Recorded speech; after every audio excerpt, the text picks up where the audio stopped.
Hey, Andy. Hey, hello, Jed. How are you? I'm doing right. Do you think it's possible that we could actually start a recording one time the way we are advised to over and over again by saying what this podcast actually is from the very first moment? Nope. Maybe, but not this episode, apparently. All right, then let's jump back into other stuff like we're always talking. I mean, you've been all over the world. I've been trying to keep track of how many places you've been recorded. And I've also been swapping some emails. You keep a busy schedule, but this has got to be even crazy for you, isn't it? Yeah. And hey, before I answer that, why don't we actually do, Jed, what is this? Okay. All right. So this is the WonkyFolk podcast. We got two hosts here, myself, Jed Wallace, and Andy Rotherham. And the idea of WonkyFolk, trying to put together a focus on policy that's not exclusively on charters, but touches a lot upon charters, but brings Andy's expertise in on all things K-12. Yeah, fantastic. If you're watching this on YouTube, you can download it wherever you get your podcasts. And if you download it wherever you get your podcasts and you're a glutton for punishment, you can actually watch us on YouTube. Okay, so yeah, I've been traveling a bunch, some cool places. I've been in Denver, Boston. I'm back up in Boston here soon. And just lots of panels and podcasts. I think there's it's a crazy time, and anyone who tells you they know exactly how it's all going to go, you shouldn't trust them. Yeah. But I think people want to know like what are people watching for? What are people seeing? What are some likely outcomes? Some less likely outcomes. The president said last night that it was highly unlikely we would attack Canada. So that's refreshing. Well, hey, that's refreshing. That's an unlikely outcome. Maybe it's the last year for you to do the Canadian Rockies or something. You got some fishing you want to do up there? You better do it fast. Yeah. Yes, we have ties to Canada on both sides of our family, pretty strong ties. So we are, and I should note, I mean, the last time the U.S. and Canada went to war, our capital ended up getting burned. So Trump should probably think that elbows up thing is no joke. He should probably think twice about how he wants to approach this. Well, I mean, whatever you acquire Canada, maybe we acquire expertise in portfolio management from Ontario or something like that. Maybe there'd be some education win out of it all. But we get hockey players. I mean, half of their women hockey players are down here playing in the NCAA anyway. So there's definitely some upsides to closer cooperation. Well, we'll see. I mean, I know your travel has just been crazy, and I think it's a function of, I don't know. It's probably a wide range of stuff, but a lot of it is just the environment is so confusing and people wanting some sense to be offered or some recommendations. And so it's natural that they turn to you. Do you have any, just from the preponderance of conversations that you're having, are there any themes that you might be picking up, given the fact that you're traveling as much as you are, talking to as many people, that perhaps the rest of us, mere mortals might not be as keyed into? Yeah, that's a good question. I mean, I think it is always in this work, getting to travel and go places is such a gift. I feel like I've been able to go to schools in different parts of the world and all over the country. And that's just such a great thing about what we do. And so getting to travel and just hang out.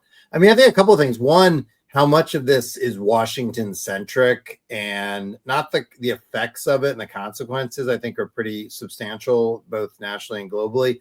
But, when you go talk to people around the country, the level of concern, the level of it's high time something like this happened.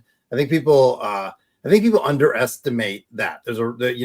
Trump's approval ratings are going down. Some aspects of this people are frustrated with, particularly the tariffs, but there is a reason he got elected. And I think it's important not to lose sight of that, just in terms of understanding kind of what's going on. So that's, and then second, again, all this stuff, people in Washington, they follow it, day to day, in and out. And most people, they just tune in episodically. They hear sort of little pieces of, the budget's getting cut, or, they're eliminating this agency or that agency, and they hear that differently, and they're not nearly as spun up. And so the challenge for the Democrats is going to be to help people actually understand that, not the kind of people who right now are going to protest and stuff like that, but your average voter, to help them understand why some of this matters, because some of it's not real visible. And I think that's So in Washington, you talk to people, everybody knows people who have been disrupted by this and laid off. And I certainly don't want to minimize just the effects of that just on people's lives.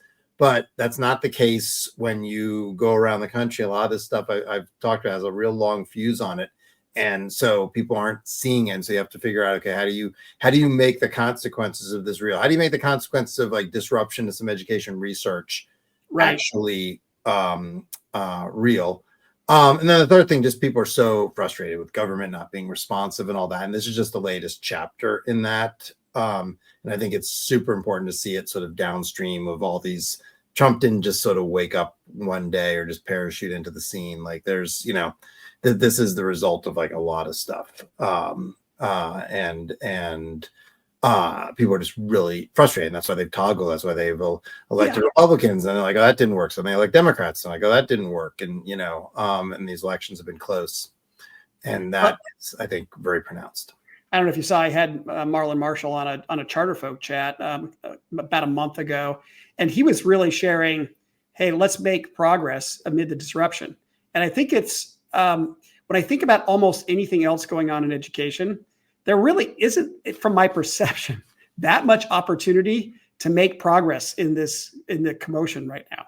But it is now, and you might disagree on that. I mean, I'd love to hear if you do. But like in terms of charter schools are making a lot of progress right now. The policy wins that we've seen in Tennessee in the last month, that we saw in Georgia, the game changers in Indiana, it's just really striking. And also, I just feel as though charter people, we still have our moments where we need to check in on our values and Trump drives us crazy and all that stuff. But there's just this sense of don't get distracted by things that are completely out of our control. And there are things that are within our control we can make a lot of progress on. And I think fairly commendably, charter school world's doing that. So we'll see if we can continue on that. But that's how I would summarize at least the first, quarter of 2025 here. Yeah, I mean, here's like, I think there's a lot of truth to that. And look, if Trump, I mean, their basic ideas, they just want to push as much of this stuff out to the states as they can. You see that on just a range of programs. And so even like on Head Start, there's a question, we'll talk about the budget later. There's, a question of like, is that going to get folded into something else, folded into more general childcare, or just pushed out to the states?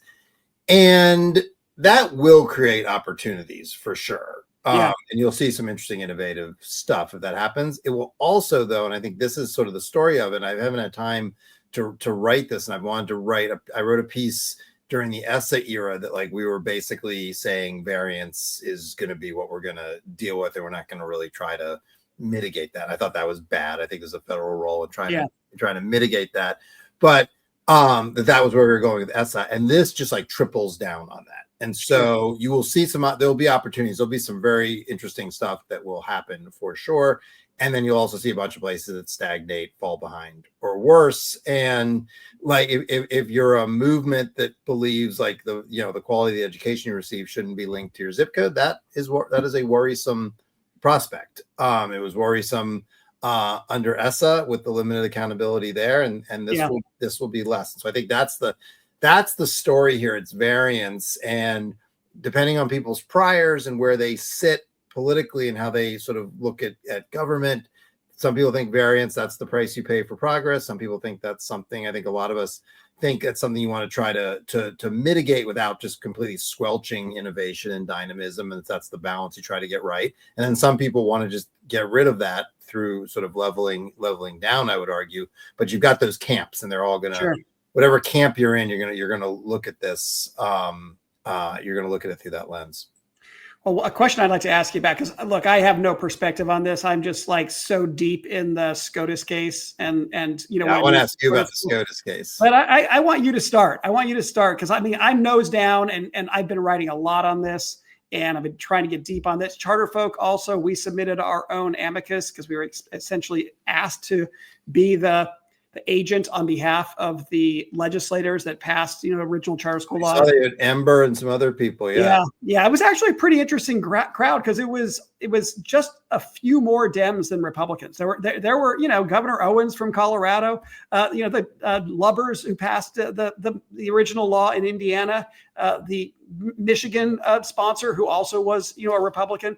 So it was encouraging to see still a bipartisan group together in terms of getting the movement started. But, I've just been down on the detail of this. I, of course, listened to every moment of the Supreme Court case last week. I've written about it again.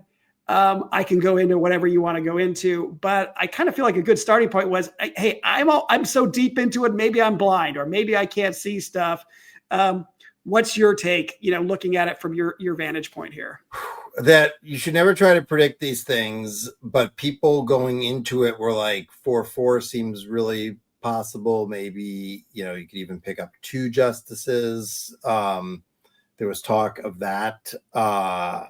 There was a lot of speculation. And after the arguments, and again, you never know with the arguments, what gets asked, you don't want to, but it seems like the momentum is the other way, and that Oklahoma is going to lose this case, and that the court will, in a fairly expansive way, pave the way for this. Now, there's some arguments I want to ask you about that Roberts will in the end want to do a more narrow kind of decision. It could be a really complicated decision with lots of concurrences and dissents in part and all that, but I don't know. People who are feeling pretty good that charters might dodge this bullet are not feeling as good about that. And people who think this is great, so like Andy Smerrick wrote a piece in the Dispatch, which I would recommend. He thinks this is great, and he's feeling very bullish.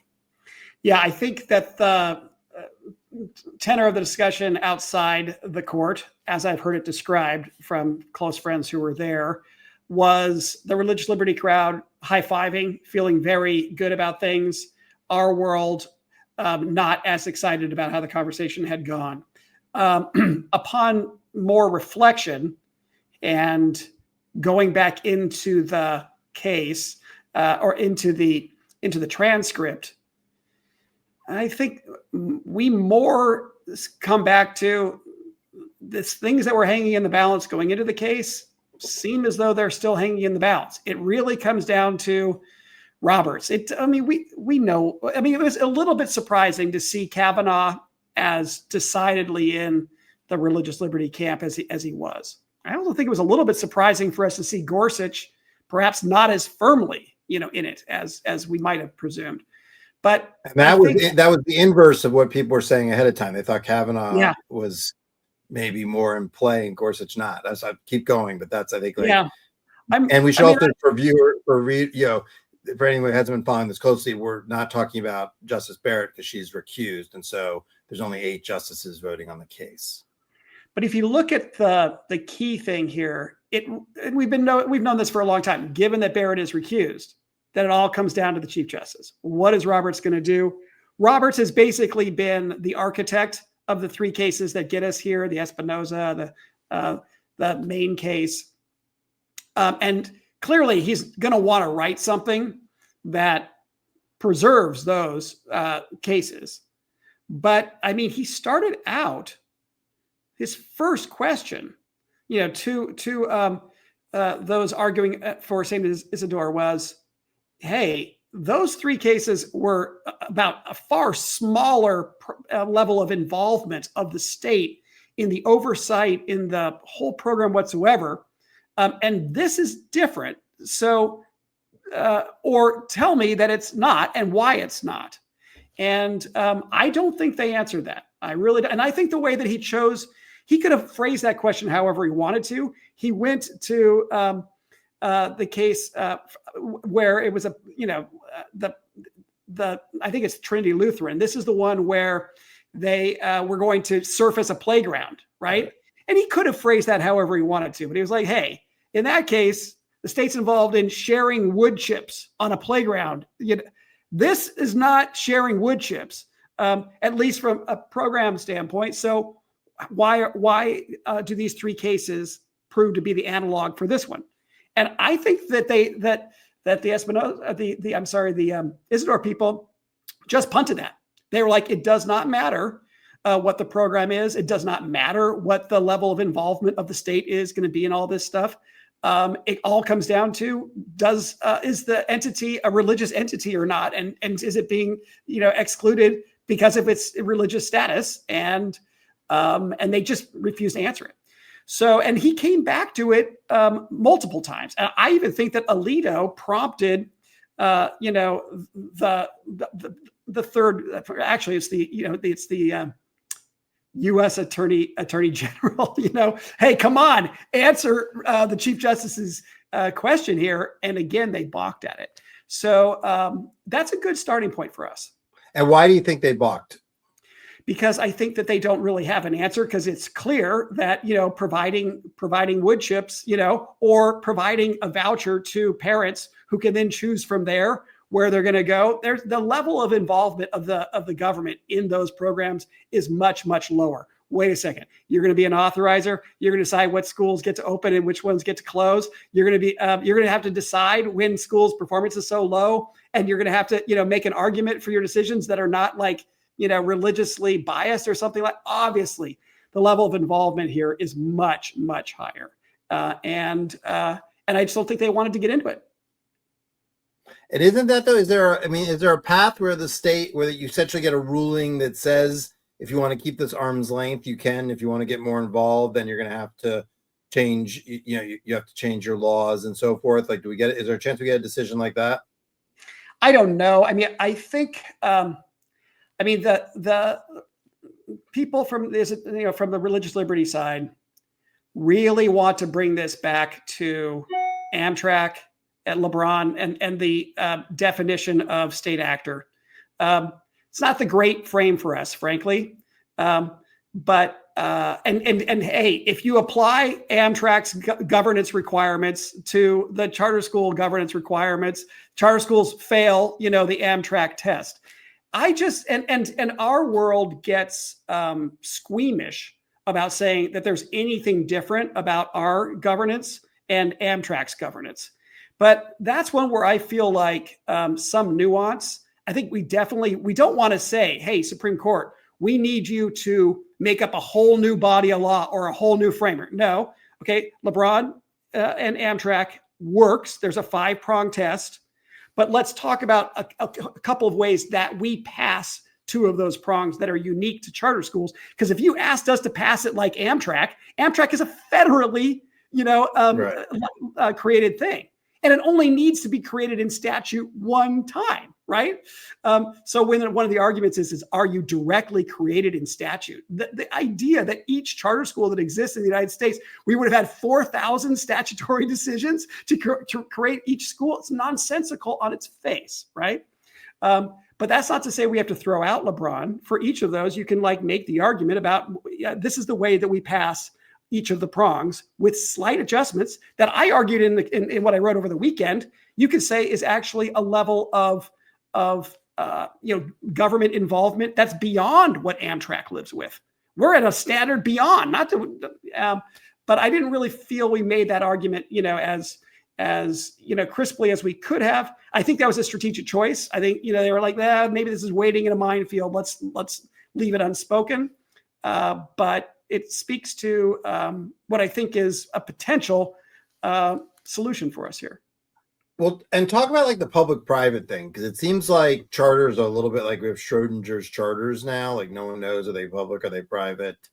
And that came up in the case, and it's a complicated issue for charters. So talk a little bit about that.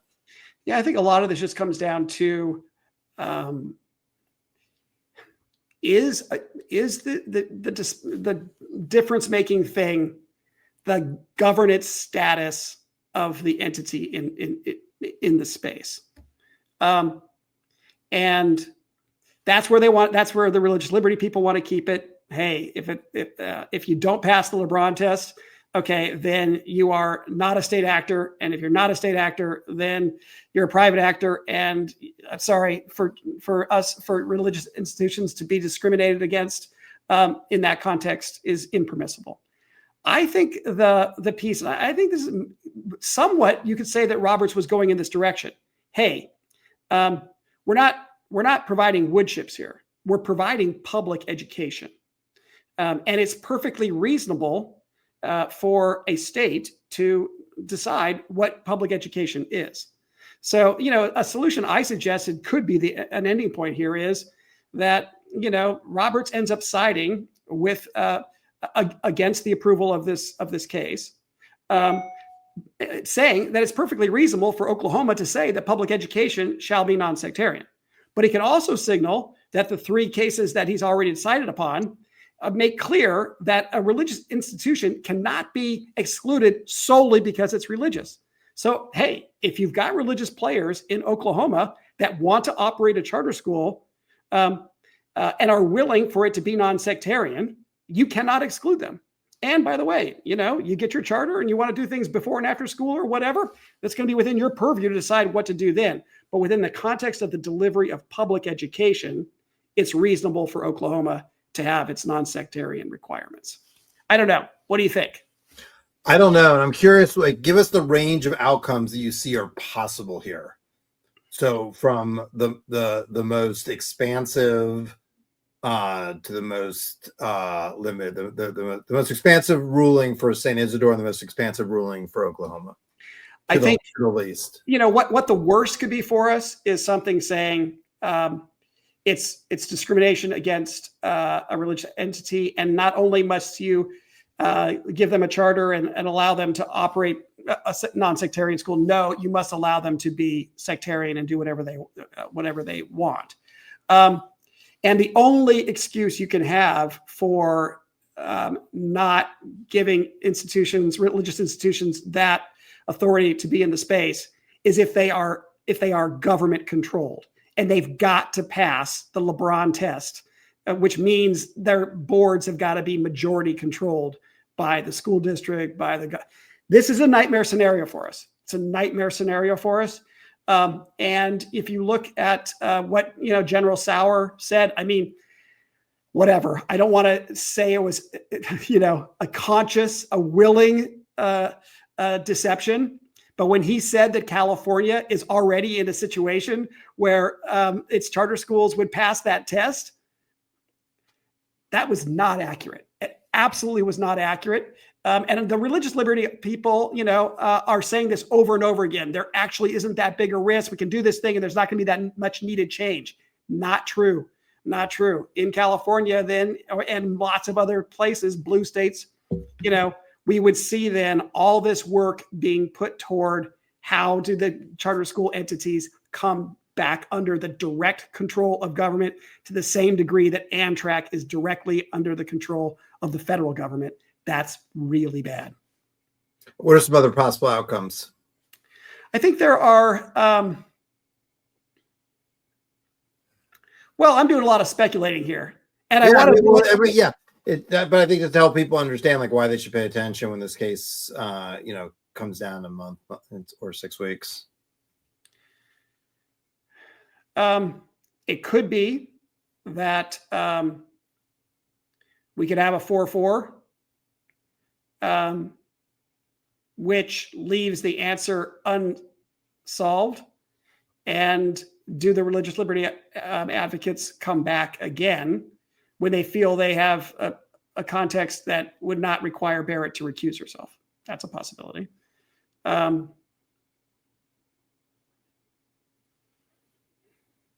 We could have Roberts write something that says you must. He sides with the approval of the case, but puts new limitations on what would the religious entity have to live with. And this is where a lot of people have just been saying, hey, this is what Mike Petrilli's been saying, right? Hey, if you're going to say this is okay, fine, but make it explicit what is permissible for the religious institution to do and not do in terms of who it employs. Can it discriminate against kids that aren't of the same religion? Can they, all sorts of other things like that. Can you penalize kids, if they choose not to participate in the religious, activities of the school? these kinds of things. So it's possible that Roberts could do Petrelli's homework. I'm kind of skeptical that he will. But what I fear is he does it. It's not clear. And so then the Supreme Court ends up litigating on this over and over and over again. And meanwhile, the damage will have already been done in blue contexts, and we'll be dealing with completely different issues than what the Supreme Court would take on further down the road. Yeah, I mean, that seems like, I don't want to speculate because that's irresponsible, but it seems like it certainly seems if this goes against Oklahoma, the politics are not good for charters. I mean, you can see the church state arguments there and that path, but the politics aren't good for charters, and it's just not a great political trade, as we've talked about. So it does seem like there's actually a fair amount of downside risk. Yeah. We will see. There are all sorts of prongs of governance control that are short of having majority appointment rights to your board. And the National Alliance has been exhaustive in terms of identifying. I think they've identified 21 prongs. It could be that that Roberts will pay attention to some of that, and perhaps himself create a status for government control that identifies which of those 21 needs to be in it. That a 21 prong test is crazy. I mean, because no, it's not meant to be a 21. It just says these are different. Like, we had a 3-prong test for years on this, and it fell apart because it was it got eroded away. And so I don't know. It just seems it just seems like a very difficult situation if you have that. Yeah, no, I'm not in any way suggesting a 21-part test. I'm just saying there are 21 things you can pluck from and say these are actually the 3 or whatever it may be.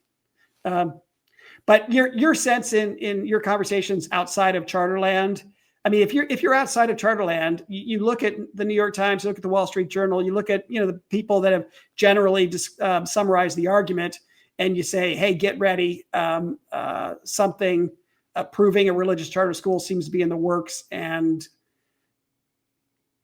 I mean, are you hearing anybody?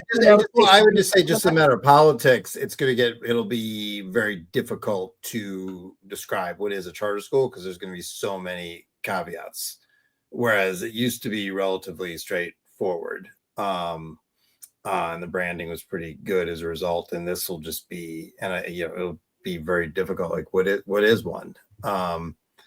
Of course, the charter foes, we should note, are excited about this because they think one outcome here is charters will get completely brought back under district control and so forth. And so they think this could be great from a different perspective, and that it would just basically strangle charter schools out. But what would you think the implications for public education, not just for the charter school movement, but hey, the Ted Coldery and Joe Nathan and those that got it going in the first place, they were just so frustrated. School districts are just not reformable. I don't know if you saw Terry Ryan writing his piece at Education Next about school districts just not being reformable. And so Coldery was really looking for a new recipe. The districts aren't going to do it themselves. We need to find a new way to introduce autonomous, semi-autonomous entities within the system. He spent that's really his intellectual gift, right? That's a contribution of his lifetime, right?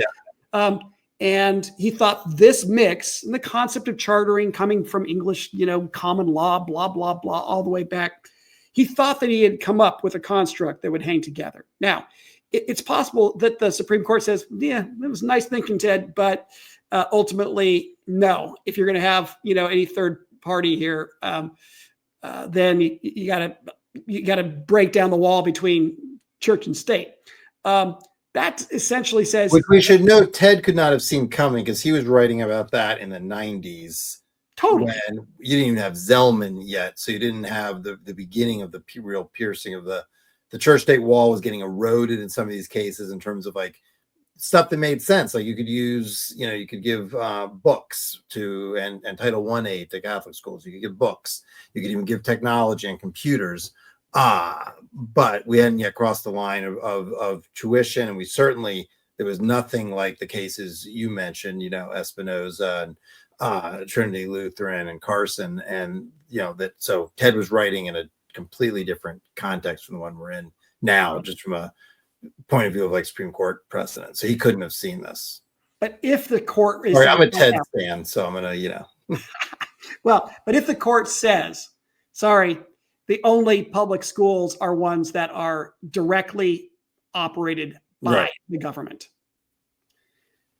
what do you think the consequences are for public education more broadly?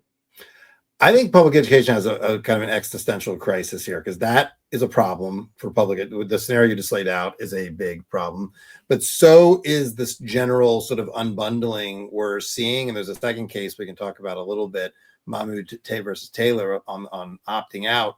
And then just the general, just declining enrollment, parental frustration, all of that. I think public education faces an existential crisis, regardless of which way this case goes. This case could potentially hasten it, depending how it turns out. But there's no outcome where they're like, "Ooh, we dodged a bullet." They have a broad set of really big problems, and then some more near term, Trump caused problems and other stuff. But they've got some big long term problems as well.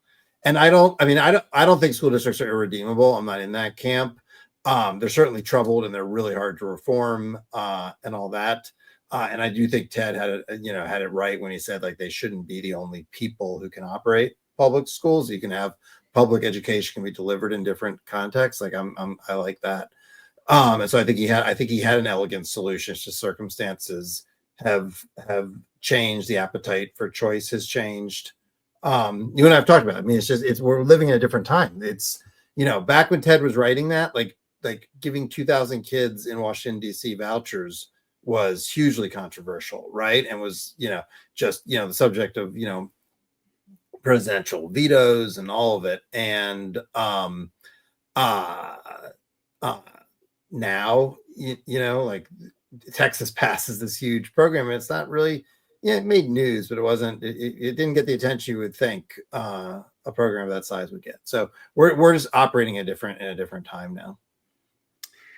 Yeah, I hear you. And I mean, I think I'm basically saying the same thing. I'm just throwing a little bit more nuance on it. I just feel like the instability beneath so much of public education is more pronounced than is being recognized. And so you throw this into the mix, and, I just feel like we are mispredicting the pace of change. And it's just because we humans just can only, Well, it's been rapid over the last 5 years for sure. The pandemic sort of really accelerated it. And so what this could mean, and I do, to your point, I mean, is it possible for school districts to be okay or pretty good?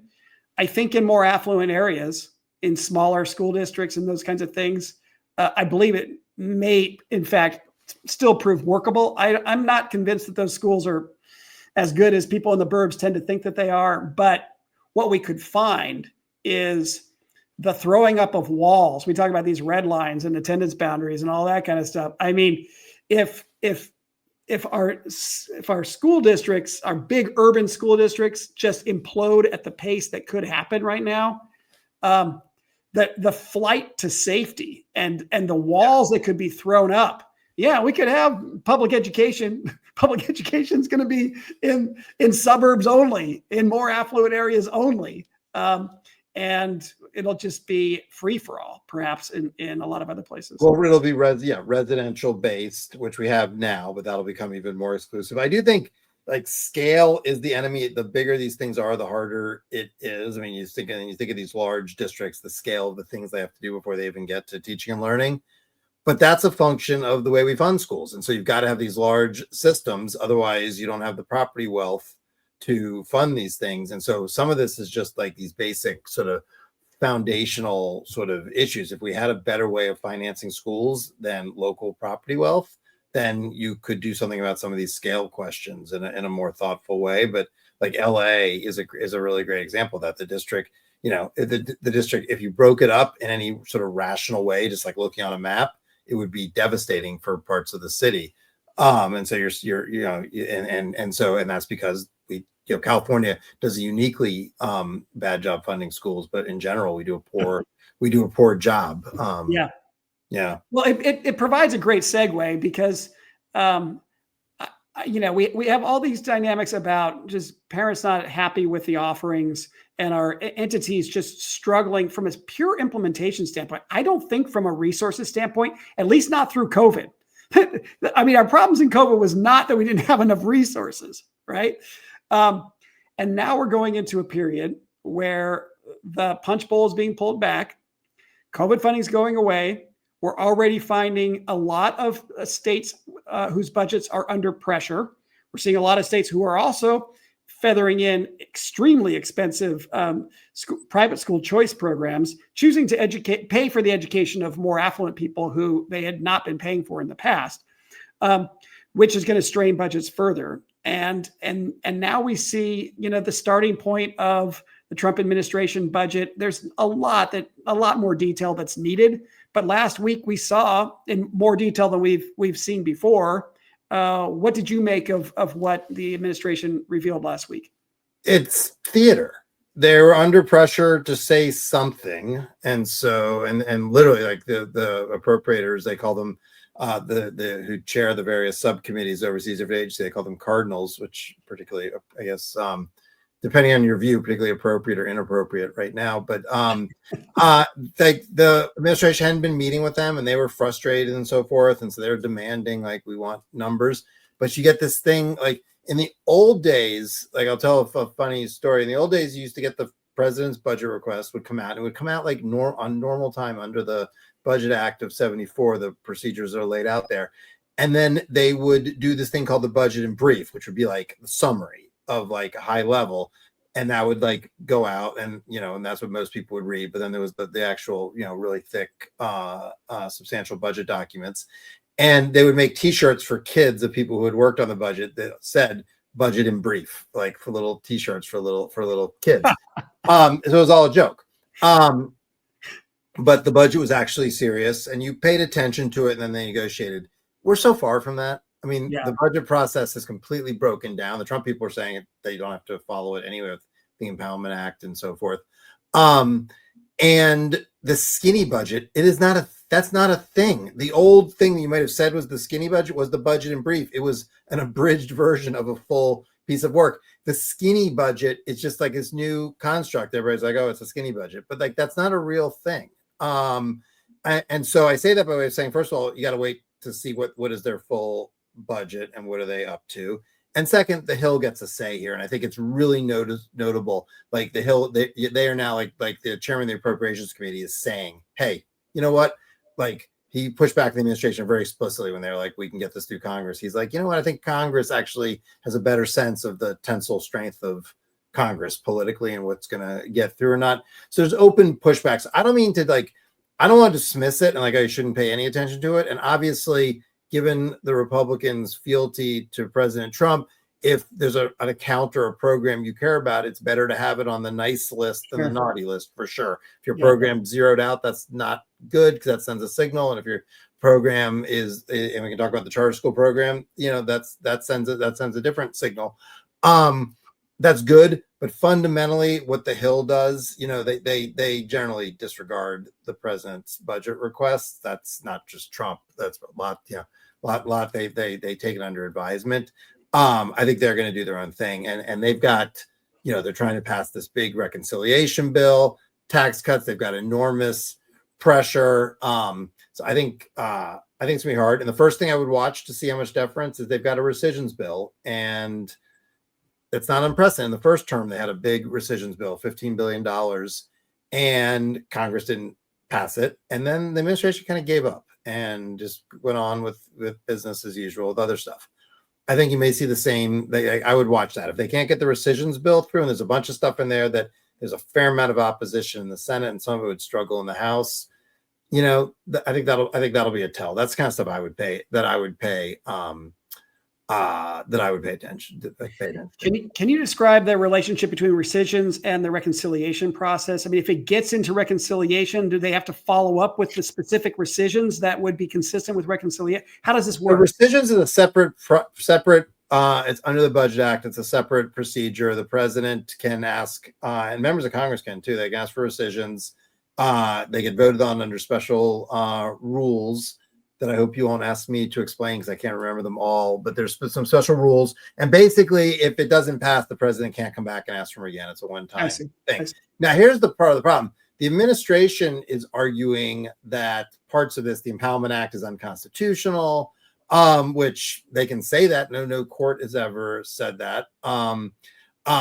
So they're pushing a whole set of arguments, and they're sort of spoiling for a fight. They want to impound money and get challenged and they have this idea that the executive has much more authority than has traditionally been assumed. So that'll all get fought out in the courts. Reconciliation is a separate process. They passed the budget resolution. Yeah. It allows them to pass a bill under special rules. It cannot be filibuster in the Senate. There's rules on how the amendment process works and so forth, and what can be in and out of it. And so that's how they're trying to move. And that's how presidents traditionally move these days, because Congress is so it's so hard to get things through. So that's how like Obama got healthcare done. That's you see that on these large domestic packages, and that's where the Trump people are focusing. But you could get it's very easy to see a scenario where, like last time, they sort of do this stuff and then they kind of lose interest. They don't get a ton of stuff through Congress, so they continue to do stuff by executive action, but executive action is very temporal. It's limited in its scope, and it's very temporal. And so like one potential scenario here is like, there's been lots of chaos and damage, and people have lost their jobs and gotten their jobs back and all this stuff, but they're going to struggle to get large, robust, durable change through Congress. I guess I would take the same starting point, that analysis that you do. Hey, this trial ballooning, or whatever we're going to call this, skinny budget, whatever it was last week, but it should not be paid too much attention to. But in the context of reconciliation is coming, and that's where the tire hits the road. And so I looked at, what was communicated last week as something of a trial balloon. Are people going to be throwing a total fit about the cuts that are contained in there? And I don't know. I'm sure. I mean, if you look at Indian education, you look at EL instruction, you look at, teacher training and recruitment. I mean, I don't really see people throwing total fits on those things right now. And the ELL thing is substantial. I mean, one thing you said that's important is you said the tire is going to meet the road. Like that, if that tire costs twice as much because of the tariffs, that's also going to be an issue in the sense of like, how much they can get through and what the pain people are willing to bear politically is going to have a lot to do with how they think things are going. And if they think things aren't going well and the wheels are coming off, they're going to be running for the exits and want to. I mean, they're being asked the Republicans are being asked to take like a lot of tough votes, and their appetite to do that will wane. Both the closer we get to an election and the more, Trump's polling, it's down for sure. I'm always a little reluctant to count him out because he is proven to be like a weeble. He gets knocked down, he gets up again. Because his polling was pretty lousy in the early part of his first term, right? And he managed, he managed to have a close election in 2020, which he lost. I guess we have to make sure we say that, which he lost. But then was able to come back in 2024 and win. And so, so you don't want to count a guy like that out. But if his polling continues and Republicans start to think, Brian Kemp just passed on the Georgia Senate race, which tells you something about what you think of the climate. That was a seat that was pretty winnable for them objectively, but if it tells you a lot about what a very seasoned politician like Kemp thinks what the climate's going to be like in 2026. Yeah. Well, I guess in the macro, it depends on how cynical we want to be here.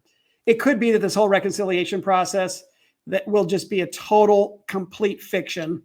that it will not add anything to the budget deficit or whatever. And if they need to have another, need another $1 trillion of spending, they'll figure out some way to say, well, there's this other $1 trillion in debt reduction that they'll pretend is in there. I do, though, think that the dire financial situation of the federal government is really going to start to play here. And I don't know if I would be counting on a bunch of hand waving on debt reduction being enough to keep robust funding for education coming from the federal government. If I were to predict, I would be saying there's going to be some kind of significant cut. And I think, they've been anchored to keep the Title I number the same, keep the IDEA number the same, but everything else, almost everything else is like fair game. And you add it all up, and that's going to be, a very large overall cut. They're proposing substantial cuts already, even in the skinny budget, and we haven't seen the whole thing. The question, though, is is Congress going to go again? Are the appropriators going to go along with those cuts? And again, I'd watch the rescissions, and you're already starting to see some resistance on some of this stuff. And these are real, block granting Head Start, to the average person, what difference does it make? But the fact is, these are jobs in communities. There's real impact to this stuff that will start to play out politically. You're already seeing, various Republicans are asking for special dispensation on different things for universities. We've talked about this. Yeah. Universities in red states still get, University of Alabama, I think it's close to $1 billion in federal research dollars. Ohio State gets $750 million. Even West Virginia University, a smaller state, still gets, well north of 100 million, which that's real money in a small state. And so you're gonna the normal rules of politics haven't been totally upended here.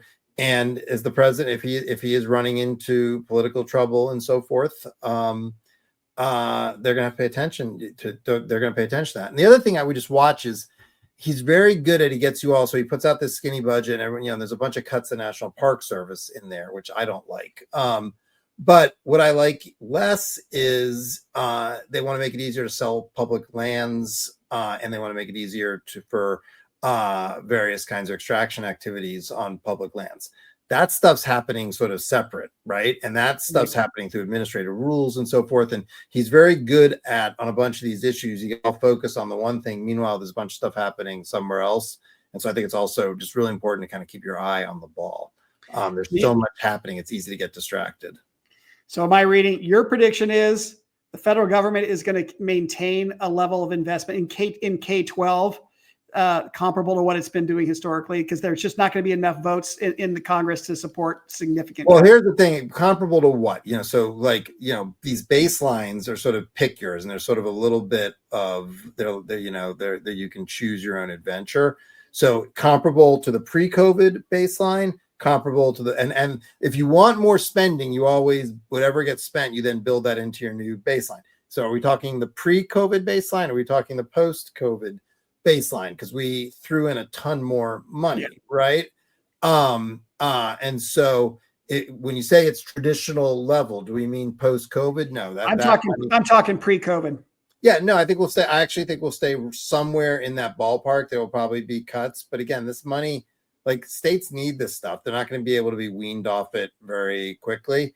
And so far, two things to watch. In the first term, these guys were not big budget cutters. In fact, the deficit and the debt grew on their watch, even before the pandemic.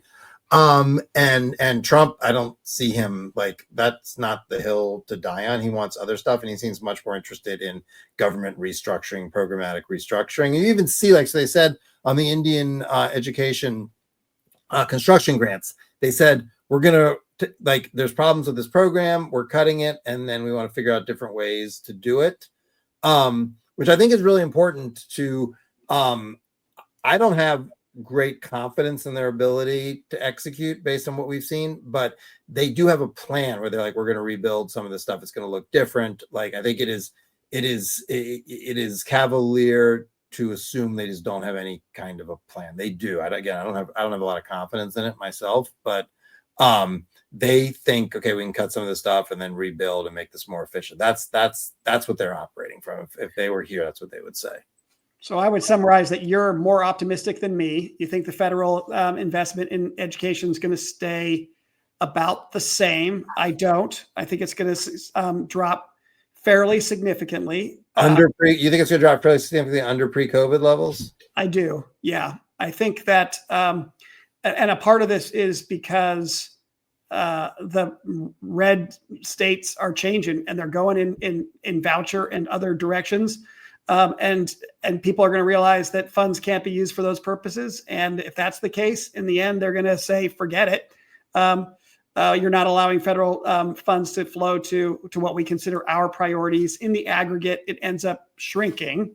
And I also feel like there are other priorities at the federal level around just some of these geopolitical things and what's going on with our debt and what's going on with the military and these kinds of things. And I think when push comes to shove, I think the Republicans are going to care more about that stuff than about this other education stuff. And I think they feel as though the reforms that they're releasing, are ones that are their answer to why didn't you keep the funding at the same level? Whatever. We'll see if it. Yeah. I mean, look, a couple of things. If there's a black swan, all bets are off, and there could be. I mean, we could, like there's a number of situations around the world that could spiral out of control relatively quickly. Not just the situation in Taiwan, you've got India and Pakistan, Sure. Obviously you've got the Mideast. So there's a number of ways things could spiral. And in that case, all bets are off. I think it's contingent on on Trump's numbers. I just don't think Congress, the last thing they all still agree on, they like to spend money. And so I just think it's going to be, I hope, you might be right. I certainly hope not, but I have a hunch. These guys have never had a lot of fiscal discipline, and if Trump's struggling politically, I don't think they're gonna get it now. Okay, well, we'll see. We should watch. We should come back and put this in amber and come back and yeah, let's see. I mean, and where I want it to go is somewhat going full circle here. We're going to get to the state levels, and I think the state budgets are under pressure. And I thought one of the most interesting articles that I saw was at the 74 about a month ago, where Marguerite Rosa she's done all this analysis of how much time school districts spend on the budget. And I mean, they get together once a month. They have these, 15-hour meetings, and they'll spend just a few minutes on the financials. And I think there are all sorts of reasons why that is the case. But I just think it reflects a broader reality that I think Marguerite was trying to drive home here, which is we're really not paying attention to the economics of our major urban school districts, really to all of public education. Of course. And when we're not paying attention to it, and there are these problems that are eating at the very foundation of it, and there are places where, resources could be extracted, perhaps at a federal level, who knows? It just seems like such an uninformed basis. I think the state thing it's worth watching. If we have any kind of an economic downturn, I think it's really worth paying attention to the effects that could have on the states. I think that's a more volatile situation. And then again, like I said, these guys don't have a huge appetite for cutting. I'm not sure they have a huge appetite for increasing spending. So would you get the sort of counter-cyclical spending you usually get from Washington? Not with this Congress, probably not. So I don't know. There's a lot, but I think that's you're onto something there. And it's hard to argue with Marguerite's point about the general fiscal dysfunction. I mean, seriously, I'm not trying to be flip. There's no accountability, and expenditures equal revenue, and in an environment like that, why would you pay attention to any of that stuff? You're gonna, when you're with a lot of these large superintendents that they're just doing their politics. And there's not the incentives to actually get serious on that other stuff are not great. So I feel like I'm all doom and gloom on this call. Hey, can you finish us up with a reason for optimism? Anything you've come across that's really impressed you, excited you, what in all your travels here of late? Well, I'll just say I don't want to give away any spoilers. I don't know if you're going to watch, but Bella Ramsey in Last of Us had just a fantastic line about optimism. Just in the 4th episode that was on the newest one as of when we're recording, just had a absolutely very dark, but very funny line about optimism. Well, come on, you're not going to share it? Come on. No spoilers. No spoilers. I only watched it because my wife was like, "You better catch up," because like she doesn't even watch it. She hates violent shows, but she's like, "If she's like, you better catch up, or there's going to be a spoiler, and you're going to be unhappy." So cause for optimism. Look, I'm always an optimist until you're not. Like the American people, like we often get it wrong, but then we ultimately in the long run we get it right. And so I'm always like I'm bullish on America. I'm bullish on the American people. I mean, these are not easy times. I don't mean to minimize it. I don't like how the government's being run, but like I'm always fundamentally an optimist about this stuff over time. You look at the arc of our country, like over time, we always it's not always as fast as anybody would want, as clean, as linear, but we always move in the right direction. I just think of, I just think the progress I've seen, I like to think I'm not that old, the progress I've seen just in my lifetime. So like, that's my general pitch. I got asked about this. We didn't ask with forum at this at Harvard recently. And I just feel like you can really get into all this presentism and get like in general, I mean, I don't want to minimize this. Like, we're lucky to be alive at this time. Would you trade places with anybody in history? Absolutely not. And I just, I feel like let's get on the other side of the SCOTUS case, because I actually feel like the charter school world could be a reason for optimism. But whatever, we also have this question mark hanging over us right now. Let's park that one. But I also just feel like one of the 10 most important discoveries in the history of humanity has happened in the last few years. I mean, there's nothing like artificial intelligence, and I don't know what it's going to be. It's just so freaky and so weird to like spend time with ChatGPT and find out how much smarter than us it is, and how great a teacher it is. I have not learned as much Spanish anywhere as I've learned talking to ChatGPT. The best tutor I ever had by far. And I just feel like it's just the beginning. I saw that Israel just announced that, it's a smaller country, it's more manageable, but every kid is going to have their own AI tutor in Israel next year. And I feel like, yes, the haves and have-nots around technology, it's going to break in that direction like it always does.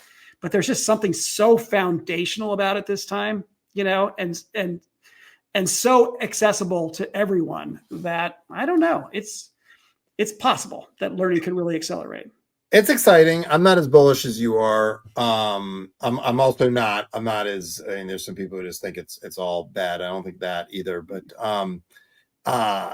it's an okay tutor. It has its limitations by subject type of learner and so forth. I mean, I use it for a lot of stuff too, like that. But you and I are adult learners, right? So it's different. I am not yet convinced of its sort of unvarnished efficacy in the classroom, or even some of the living up to some of the claims. And Bill Gates the other day said he thought like we wouldn't have teachers in 10 years, and I'm like pretty confident that prediction will go exactly the way all the other predictions about ed tech historically have gone.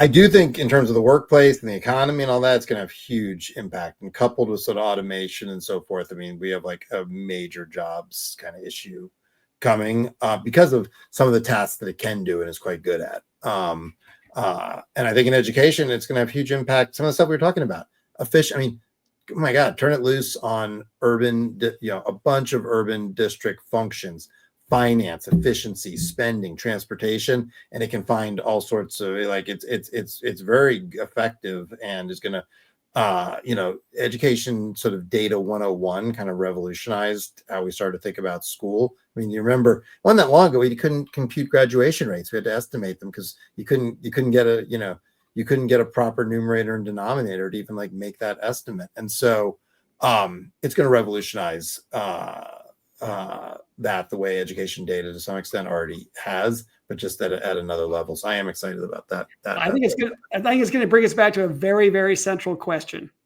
which is how curious are people? How curious are our young people?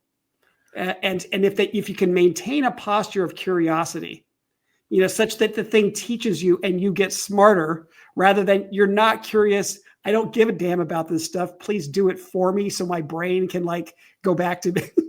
Well, that's productive struggle is a problem with it. And that's a concern about how it learns. This productive struggle is important. That's one of the ways we learn. It's one of the limitations of it. It does make things really easy.